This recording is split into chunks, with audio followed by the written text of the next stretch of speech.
Okay, let's look at some details on the positioning. Okay, so hopefully we all get the understanding of why we're doing the transition. Okay, following the concept of 45, it tells us where to put our bodies. Knees together, hip goes on top, because that's our anchor point.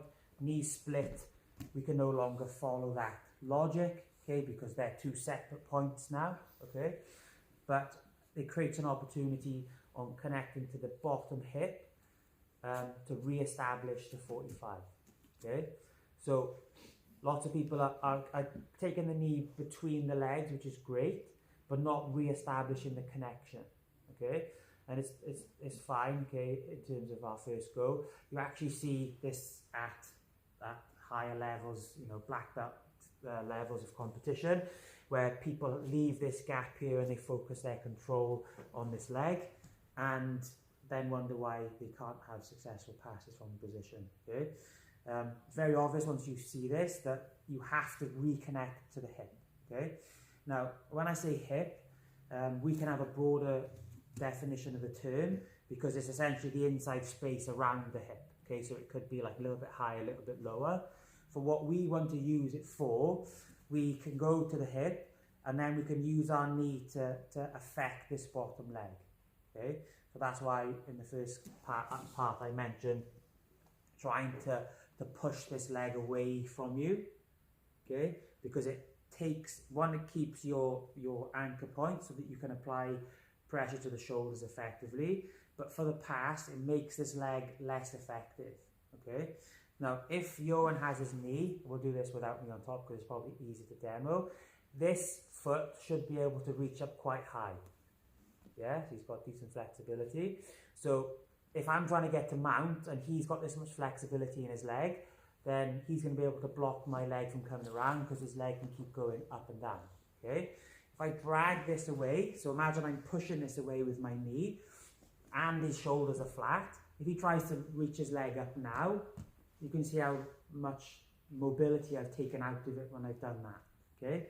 So I have to have an idea of what my effect on him is and what that allows him to do, okay. So it's not just what my position looks like from the outside, it's what it's doing to him, okay. That's what lots of people miss out when they do these, when they think about these positions. They forget to address the fact that you're trying to control a person, yeah. So that's a very good demo of how this affects the flexibility of the leg, okay. But notice what I'm doing with the upper body as well, okay. So we need to do this part as well because if I've got this pulled away but Johan's got his shoulders, he probably won't have as much flexibility, but he'll have a decent amount, yeah. So it's not far off what he had in the first instance when I didn't have this. So I want to have him bowed away from the side I want to pass to. So as well as addressing this and pushing this bottom leg away, my upper body wants to rinse the spine laterally, okay. So we're spinning round in this direction so you can all see and so the camera can see. So when I get to this position, I've managed to push that away.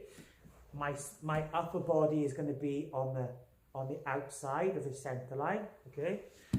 I want to be like nice and wide so that I can fill as much space as possible, and my goal now is to push him away from the side I want to pass to, yeah. So I'm trying to drive him away from this side.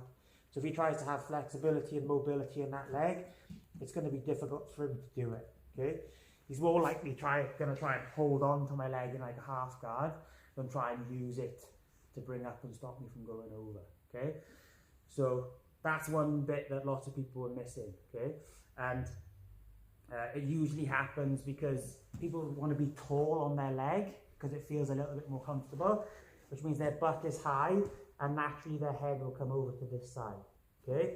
What I want to do is I want to open everything out as much as possible. I want to be as wide as I can and have good connection to the inside space and then affect his position.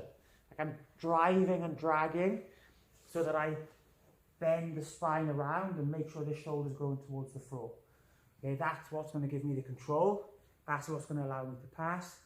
And again, it's positional. I don't have to be strong to do that. I just have to have my body in the right position and I control him without the attributes. Okay? Let's try again.